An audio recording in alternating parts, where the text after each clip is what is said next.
Good evening to all the respected listeners. This video I am launching as application of general examination clinical science, useful in diagnosis as well as for the management of various type of clinical syndromes. So the very first question, first of all, this query has been imposed by Dr. Aziz Al-Manla from Medical Reviews channel from Makkah, Saudi Arabia, and he has presented this question in the Facebook page from where I have borrowed this. So what this says is, can you name this syndrome? So there is a combination of three things, which are combination of rather three diseases, which together collectively called as a syndrome. First is the cyanosis. Cyanosis, which you understand is the bluish discoloration of lips, tongues, and skin. Then the clubbing, that's the bulbous enlargement of distal phalanges and nail changes. And the pulmonary hypertension, that is the elevated pulmonary artery pressure due to chronic shunt reversal. Means either the pulmonary vasculature resistance is exceeding the systemic vascular resistance. So this is the query, and now you have to name the syndrome. So this is a question which is generally asked in most of the NEET PG question paper, and also it can be clinically presented.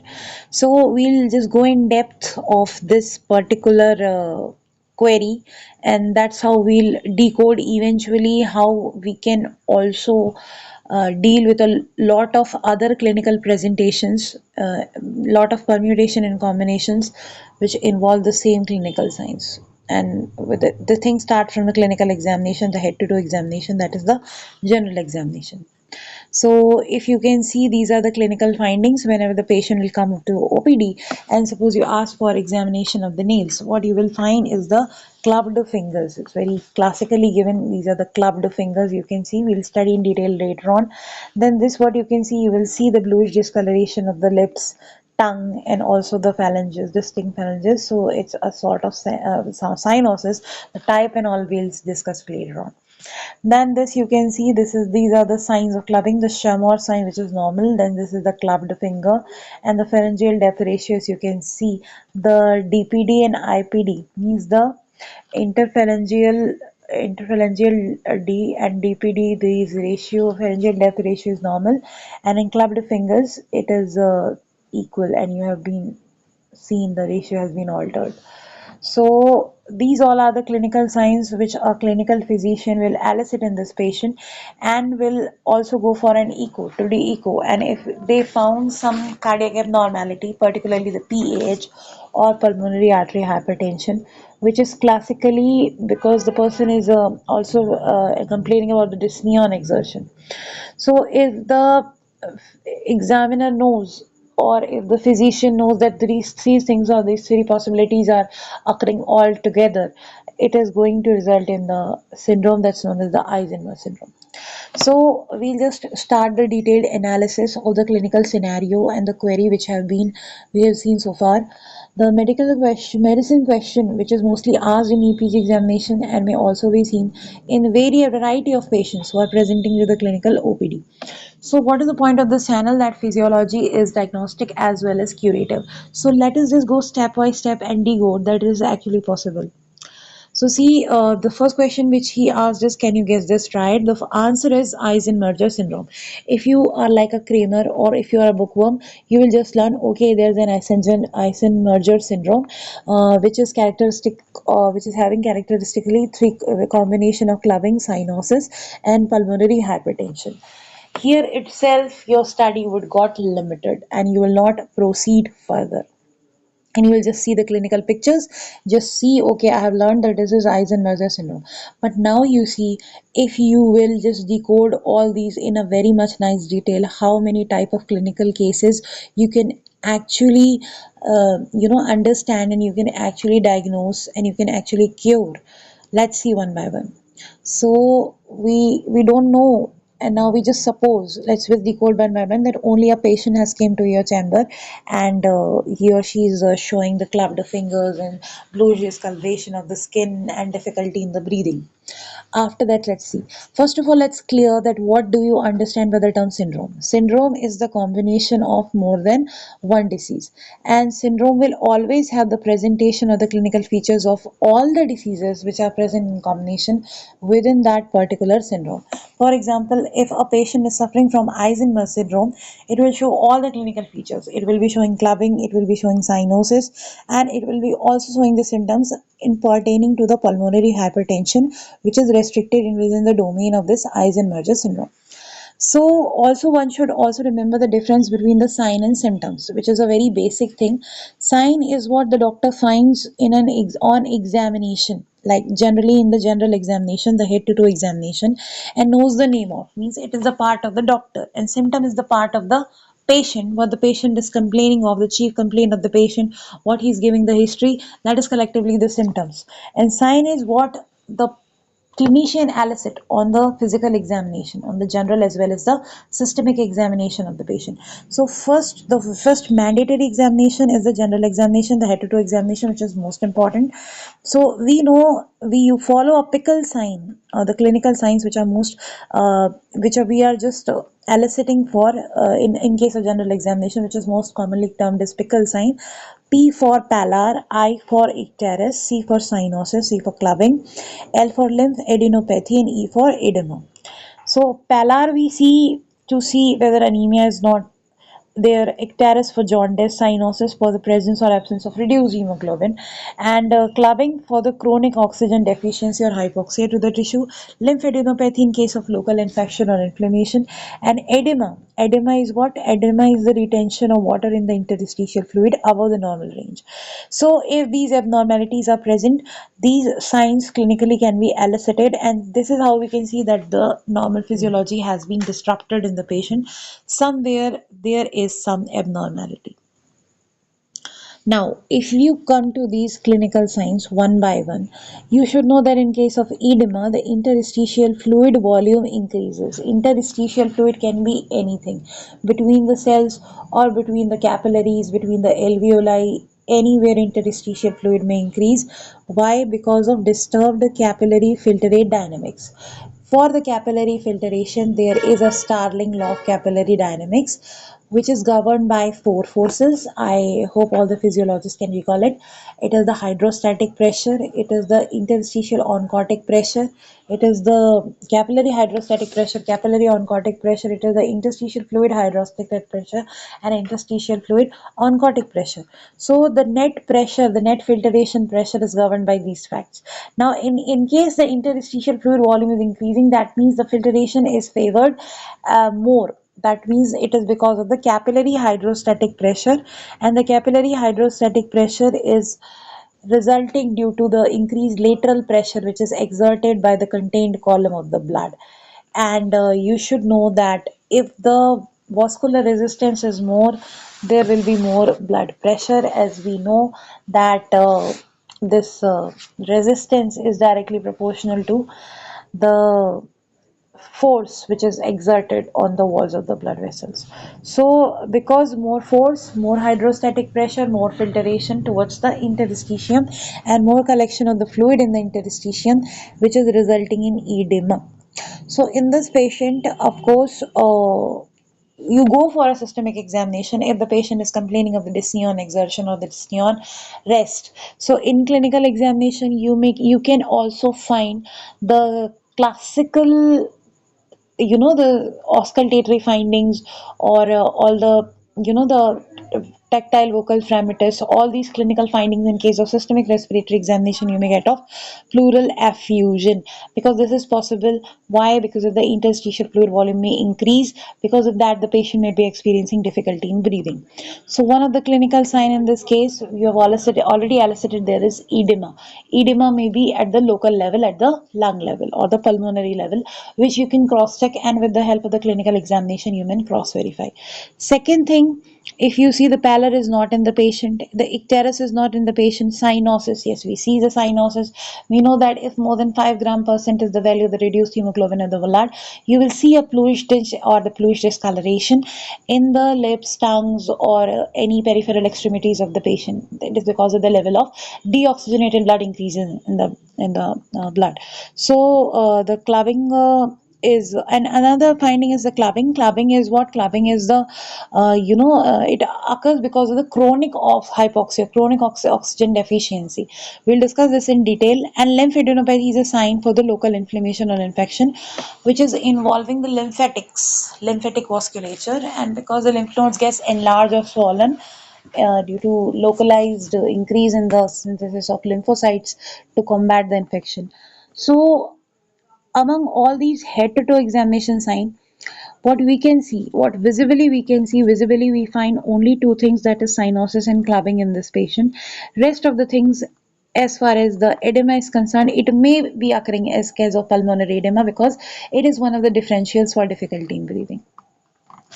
So pulmonary edema, or you call it as a pleural effusion, that can be consequently happening. So this can be the possibility. So just by using these clinical signs or general examination, how we can go towards the curage, you will see it later on. Now let's see. We just decode the sign and findings one by one. Cyanosis. First, we'll take cyanosis. Cyanosis is what? It is the bluish discoloration of lips, tongues, and skin. Why do it occurs? It occurs because of presence of more amount of deoxygenated hemoglobin level in the blood. Reduced hemoglobin level is more than 5 gram percent. Hence there will be less oxygen carrying capacity and the body will suffer from hypoxia at the tissue level. Equidistance from a chronic condition. Cyanosis can lead to clubbing also. So cyanosis can be of two types, central or peripheral.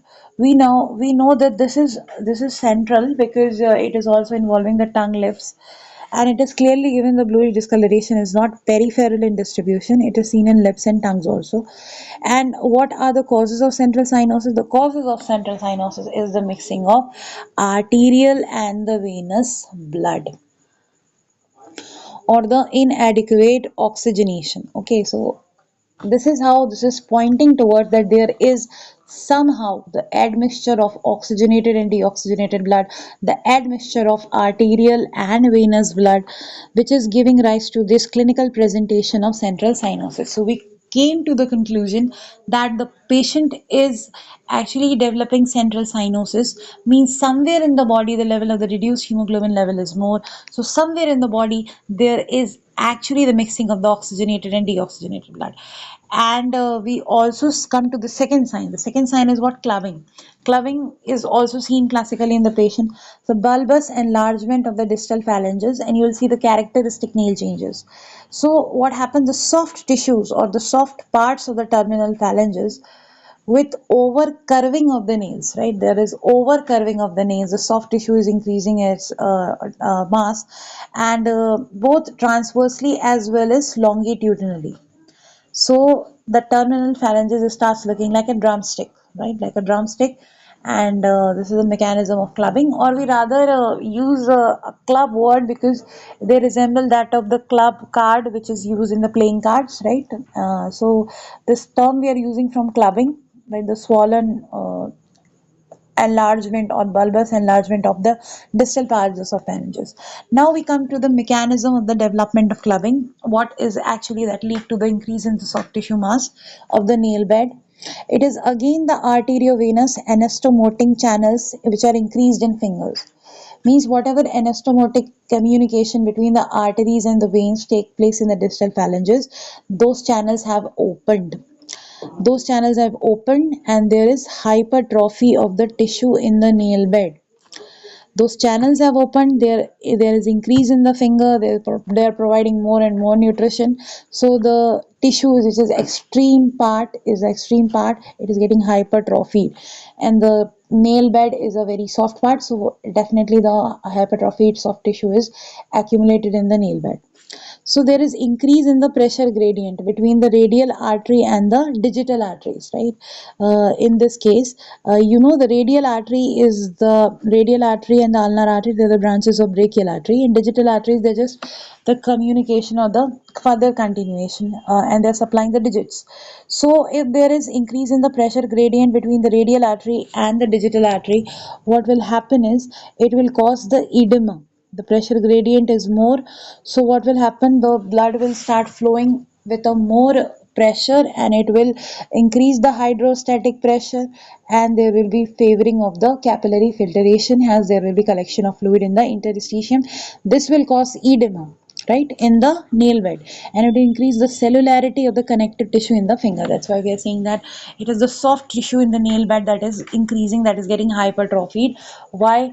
Because of the localized edema as a result of increased pressure gradient between the radial artery and the digital arteries, and increase in the cellularity of the connective tissue in the finger. And also the capillary stasis is there due to the back pressure, right? So these are all the mechanism of clubbing development. Now what we are classically taught is where the clubbing is seen. So clubbing is always seen in a hypoxic state, the chronic hypoxic state, where the tissue is suffering from severe oxygen deficiency. So you can see in severe anemia, severe hypoxia, also you can see in chronic smokers. But one important thing to which we are associating is the congenital cyanotic heart disease. Okay, congenital cyanotic heart disease means the cyanosis is also seen in this along with clubbing. So this is the pinpoint that okay, this clubbing is developing because of oxygen deficiency, and oxygen deficiency is because of the cyanosis, and cyanosis is the increase in the level of reduced hemoglobin. And why? Because there is somewhere admixture of the oxygenated and the deoxygenated blood of the blood. Okay, and if it is congenital, it can be congenital. But why? Because there may be presence of some shunts, right? Now, shunts can be anatomical, shunts can be physiological, shunts can be pathological. Shunting is what somewhere there is admixture of or the mixing of the deoxygenated and oxygenated blood. They're just bypassing the collective demarcation or the stratification. Now we come to the cause of clubbing. Okay, we call it as the pulmonary osteodystrophy. Sometimes clubbing is also known as. Why? Because of the overgrowth of the soft tissue and the subadjacent periosteum, which is associated with increased the peripheral blood flow. Right, the peripheral blood flow is increasing. The anastomotic channels have been opened. So all the surrounding periosteum, which are present in the fingers, in the distal phalanges, those periosteum also undergoes hypertrophy. So it is hypertrophied periosteum. So that is, and along with the hypertrophied periosteum, there is hypertrophied soft tissue. The cellularity of the connective tissue is also increased. That is what the picture you are seeing, and it is because of hypoxia, mostly because of hypoxia. Now, why at the tissue level the hypoxia is developing again? Because of the presence of more amount of deoxygenated blood, and there is lack of oxygenated blood. There is more amount of reduced hemoglobin, that is more than 5 gram percent. As you know, the normal value of the hemoglobin is around 12 to 14 gram percent, and now the level is exceeding 5 gram percent. Then the oxygen carrying capacity of the blood is so low that the patient is suffering from chronic hypoxia, and the fingers are developing the hypoxic changes. So, and obviously the cyanosis is because of the presence of reduced hemoglobin. So both the clinical picture is clear to you. If clubbing is associated with cyanosis, somehow there is shunting of the blood. There is somewhere admixture of the deoxygenated and the oxygenated blood. Now, if we come to the grades of clubbing, because we have come to the clubbing, we should complete the topic. So grades of clubbing or the degree of the clubbing. First, we see whether the clubbing is present or not. To elicit this, we use a Chaumont sign, which I've already told you how to elicit it. I think a diamond-shaped place is present between the adjacent, the I would show this. The Chaumont sign, you can see this is a normal Chaumont sign. You can see that there is a diamond shaped space. If you're just making your interphalangeal joint of the middle finger to touch each other and the tips of the nail, there is a diamond shaped space or a gap which is present, which is seen by this arrow, and this is a normal. The Charman sign, if the Chamort sign is normal, it's clubbing. Now, clubbing is absent, and in clubbed finger, that space is actually lost. So that shows the fingers are clubbed. So this is how you elicit whether clubbing is present or not.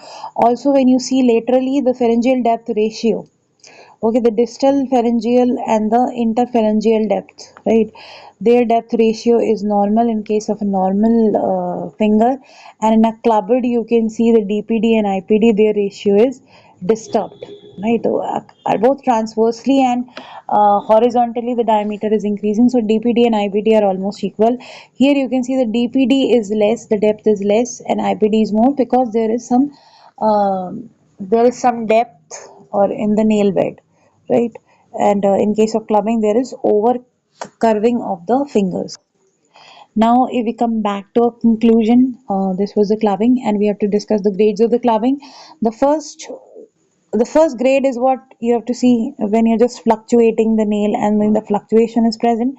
Second grade is what when the curving of the nail is also present with increased fluctuation. Okay, so curving is also there and the fluctuation sign is also there. Then third is what there is fluctuation, there is curving, and obviously there is a obliteration of the base angle of the nails. That is the Schaumburg sign is coming out to be showing the obliteration of base angle and also this.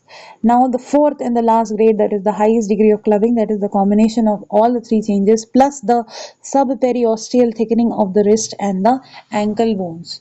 So the wrist and ankle bones, that's what you call as the pulmonary periosteohypertrophy, right? So, and the mechanism I've already explained. So these are the degrees of clubbing, or you can say the grades of clubbing. So these all degrees and these all grades can be elicited depending upon the presence or absence of the hypoxia. What is actually the level of the hypoxia, the tissues at the tissue level which of the patient is experiencing. Depending upon that, the grades of clubbing is designed.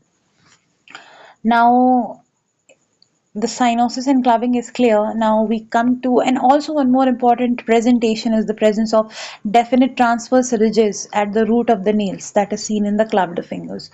Now in this Eisenmenger syndrome, to this point, when we have studied about the cyanosis and clubbing, we have come to the conclusion that it is because of admixture of the deoxygenated oxygenated blood. But we also see that this person in the 2D echo we found that the person is suffering from pulmonary hypertension. So this is also one of the combinations which was asked in the question. So this admixture can either be because of the presence of the shunt. If the shunt is there, how can we reverse this disease? How can we cure this disease? Even if there is some congenital cyanotic heart disease, we can just close the shunt. But in case it's not congenital, it's the cyanotic heart disease. It's a cyanotic, and which is also being shown by the clinical presentation of clubbing and cyanosis altogether. What we go for the pulmonary hypertension, first we study the pulmonary hypertension in detail. The basic thing why this pulmonary hypertension is actually leading to these two clinical signs, cyanosis and clubbing, this is what we have to prove. Pulmonary hypertension, in this case, what is the line, that is the pulmonary vascular resistance is exceeding the systemic vascular resistance, means the amount of the blood which is carried by the pulmonary vasculature. Okay, that is the deoxygenated blood is present in the pulmonary circulation, that will be backflowing to the systemic circulation which is containing the oxygenated blood. So what will happen because of this underlying cause, the more amount of reduced hemoglobin or deoxygenated blood will enter the systemic circulation. This is the cause. This is the reversal of the shunt. Okay, there is no anatomical opening or there is no such sort of pathological shunt. It is because the pulmonary vascular resistance is exceeding the systemic vascular resistance, because of which the deoxygenated blood is mixing with oxygenated blood, and because of this reversal and more amount of reduced hemoglobin is there in the blood, oxygen carrying capacity is decreased, cyanosis and clubbing develops. Now this shunt, this reverse from right to left, generally left to right is the direction of the shunt, but right to left becomes the reverse form, and it results in central cyanosis, of course, because the lips and tongues are involved in the central cyanosis, digital clubbing, and secondary erythrocytosis, and that is polycythemia, and the patient's skin will be of reddish tinge. Now, why this polycythemia is occurring, why there is a secondary erythrocytosis, it is beautiful to know this entire thing. Up till here, whatever we have studied, we are coming to the cure of this disease, whether it is present since birth or whatever be the reason of the cyanotic heart disease. If we will do the next 2 pages, we will come to the cure, that how to cure this disease, and we will be beautifully proving that physiology can be curative. So first we decode what is the pulmonary vascular resistance.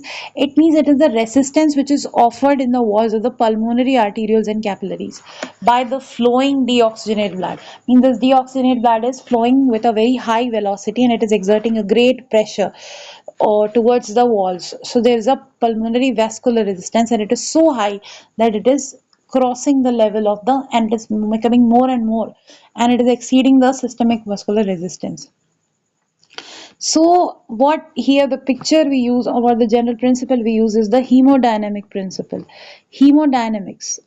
This is the general principles which are governing the factors affecting the blood flow. So we study the flow, the pressure, the resistance relationship. And there was a French physiologist, Hagen Poiseuille's law, and Poiseuille's or Hagen's law. This law will actually explain and will decode many sorts of clinical, queries, like, the relationship between the flow of the blood, that is Q, and it is involving the pressure gradient. Okay, there is an organization of a vascular system, right? The From the artery it will go to the arteriole, from arteriole to the capillary. So in a series, their diameter is getting reduced and their length is getting increased. So this is how in this vascular system the blood is flowing, and there is a pressure gradient. Of course, the blood will always flow from high pressure to low pressure, right? So now see, for creating a high pressure, the blood pressure, the diameter has to be less, right? And that is because of the constriction of the meta-arterioles. That's why meta-arterioles are also considered the signs of seat of peripheral resistance, right? So in a long narrow tube of length L, and the viscosity of the fluid which is flowing through the tube is eta, and the radius of the tube is r. If we know these values, we see this is the law. Q is equal to del P pi r to the power 4 upon 8 eta L, where Q is the flow of the fluid, del P is the pressure gradient, R is the radius of the tube, eta is the viscosity of the fluid flowing through this tube, and L is the length of the tube. Now, Q is the flow volume per unit, right? So we can draw the inference that the pressure gradient is directly proportional to the volume of the fluid. That is the speed of the fluid, how fast the fluid is moving, that depends.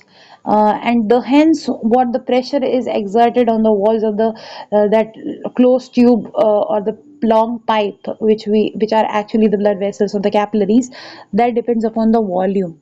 And we know that this is inversely proportional to the viscosity, right? So the resistance offered of the pulmonary vasculature is more. Why? Because here, in order to see this, the artery pulmonary artery, or you can say the pulmonary aorta, will increase in its diameter. Why would it increase in diameter? In order to accommodate more blood volume. The more blood volume will be accommodated, so there will be more pressure gradient along with it. And it is a type of, the it is just the pulmonary congestion or the pulmonary constriction, which is ultimately leading to this increase in the diameter of the pulmonary aorta. Why? Because the pulmonary capillaries, which are in advance to the pulmonary aorta, or you can say aage, in front of the pulmonary aorta, they are getting congested. Why they get congested? Because there is a very great pressure gradient which is developing. So, in order to counteract it, the pulmonary artery is increasing its diameter, and if it is increasing in diameter, we know the blood pressure is also increasing, the pulmonary vascular is also increasing, because by Hagen-Poiseuille's law, we know that 4 power of the radius is going to influence the flow of the blood and the pressure gradient as well. So when the length is more and the radius is less, the pressure gradient is more, and the therefore resistance offered will also be more. So pulmonary capillaries gets congested and constricted, and by the Starling capillary exchange, these capillaries, the hydrostatic pressure will be more than that of the interstitium of the lung. So this fluid will ooze out of the capillary to the interstitial fluid and will diffuse to the pleural cavity, leading to pleural effusion. Classically, you will find HRCT thorax, two findings: pulmonary edema and pleural effusion. Why? And as a consequence, there is, if so, effective gaseous exchange cannot take place. Okay, and it will worsen the breathing ease. You will be the patient will be aware of its breathing. There will be difficulty in the breathing, either in exertion, depending upon the advanced case. It will be very difficult. So difficulty in the breathing or dyspnea symptom related by the subject. Grades of dyspnea, we'll see the next video discussion, but let's end this discussion on the point that if this syndrome has to be treated, this shunt reversal, the clubbing and cyanosis will automatically resolve once this shunt, this pulmonary vascular resistance becomes low, right? And resistance, you know that there's a Ohm's law, that's V is equal to IR. So you know that flow is inversely proportional to resistance.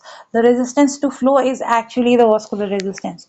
So if something is restricting the flow through that blood vessel, that is resistance. So pulmonary vascular resistance, everything is within the wall of the pulmonary aorta.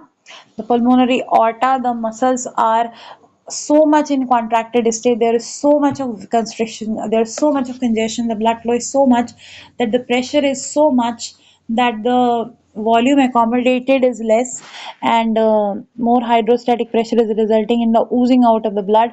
So the gaseous exchange cannot take place properly because the gas is diffused from blood into the interstitial fluid, and from interstitial fluid into the alveoli, then from alveoli the oxygen comes and dissolves in the interstitial fluid, then from there the oxygen is taken up into the pulmonary arteries, or you can say pulmonary venules.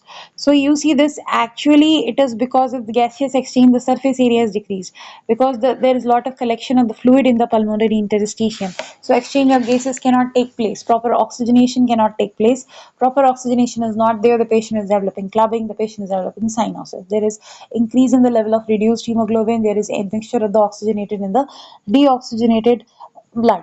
So here is what the curing starts. You have seen the clinical examination, you know the reasons, you know the differentials, you have done the HRCT thorax, you have find the clinical finding. Okay, all these are found in a patient, you're calling it as the um, Eisenmenger syndrome. Okay, reactive erythrocytosis. Why? Because it is a compensatory mechanism. Reactive erythrocytosis will increase the viscosity of the blood, and we know that rho d by L, that is giving the difference. So this also viscosity is also the resistance to flow, and since the pulmonary vascular resistance is increasing, so reactively the erythrocytosis will also take place in order to increase further the resistance to the pulmonary vasculature and further aggravating the condition. So now the cure will start, and it will aim to reduce the pulmonary vascular resistance, which has been congested and constricted so much. The most important thing will be how to do it, how to relax the smooth muscles involved in the pulmonary vascular resistance, is you give some dilators, some smooth muscle relaxants, or some vasodilators like nitric oxide, which is generally given as a sildenafil. Okay, these are the nitric oxide releasers. They will relax the pulmonary vasculature. Once they are relaxed, when the smooth muscles present in the pulmonary capillaries, or you can say the pulmonary vasculature, those smooth muscles will be relaxing, their tone will be decreased. What will happen? The resistance offered to the flowing blood will decrease, the water will less ooze out, and there will be reversal of the shift of fluid.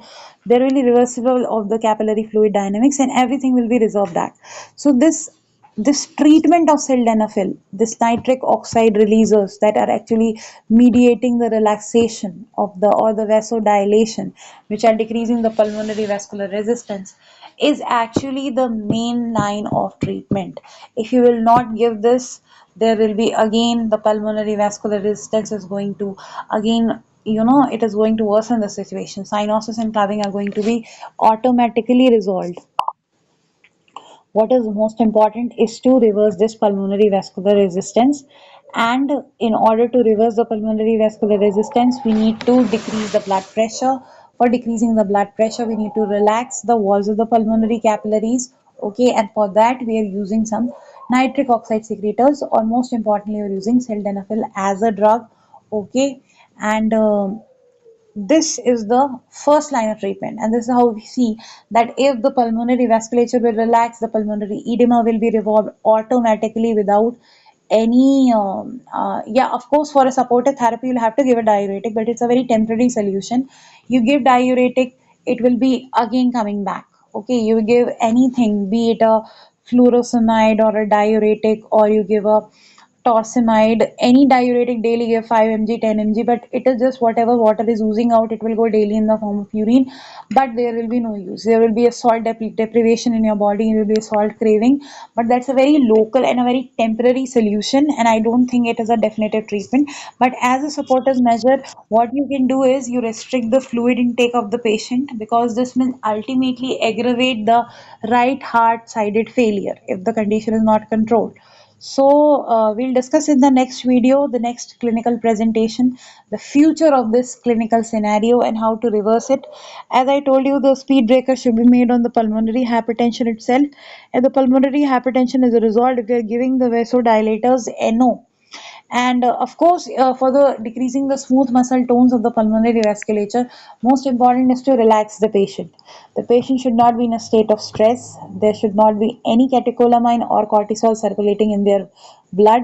If exceeding the normal range, it's a high alert hormone, and they are going to increase the BP of the pulmonary vasculature as well. So the patient has to be relaxed. The patient has to do meditation techniques. In case you can give some calm, like lorazepam or diazepam, any benzodiazepines, or some sleeping pills, so that the patient feel relaxed, live a happy life without any stress. And also giving a, I think by the some brand name, these sildenafil comes, and there's a 5 alpha reductase inhibitor, and which is causing the nitric oxide release, which is causing the vasodilator.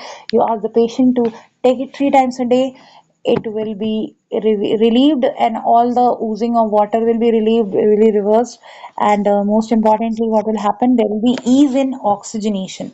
Moreover, if the patient can also take the help of BiPAP, which is a bivalve positive airway pressure, where the EPAP and IPAP is it is also supportive therapy. You may require it only for 1 to 2 months, and then it will be cured. That's just, you are taking the drugs, you are taking the sildenafil 5 alpha reductase inhibitor. It is automatically reversing this pulmonary vascular resistance problem. And you're also, the aggravating factor, that is a stress, you are controlling it.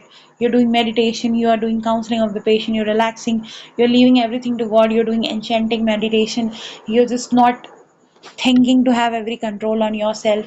This simple thinking, the simple temperament, along with medication, along with supportive treatment, is going to cure this syndrome. Okay, and that is actually the bottom line of today's video. So, I'll discuss about the cardiovascular progression of pulmonary hypertension, eventually returning to the right-sided heart failure. And I think in my previous videos, I have discussed about the cardiac failure, the pathophysiology of the cardiac failure. So you can go through that also. So thank you so much for being so patient in this journey of proving that physiology is curative as well as a diagnostic branch. As you can see, we further come back to this clinical scenario. You can see the congested pulmonary arteries, the elevated pulmonary artery pressure due to coring shunt reversal. This is ultimately leading to clubbing and cyanosis, because there is admixture of the oxygenated and deoxygenated blood.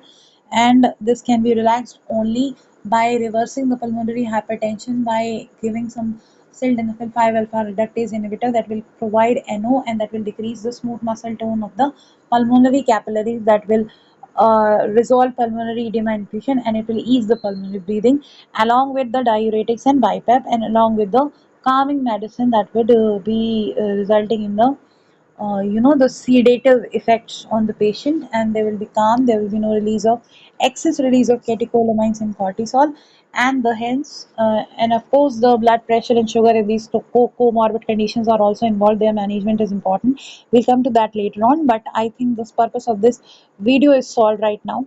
And thank you so much for listening it till the end. And I would appreciate if you comment about the beauty of this discussion. I was very interested in presenting this clinical case, and that's how we have covered from the physiology point of view, the general examination, most important three things, that's the clubbing cyanosis edema, and we have also incorporated certain hemodynamic principles through which we can understand the blood pressure etiology and pathogenesis in a better manner. So this is how the way we should read. And thank you so much for being with me on this channel. Thank you so much, and we'll meet, and I'll come back soon with the next video. Thank you so much.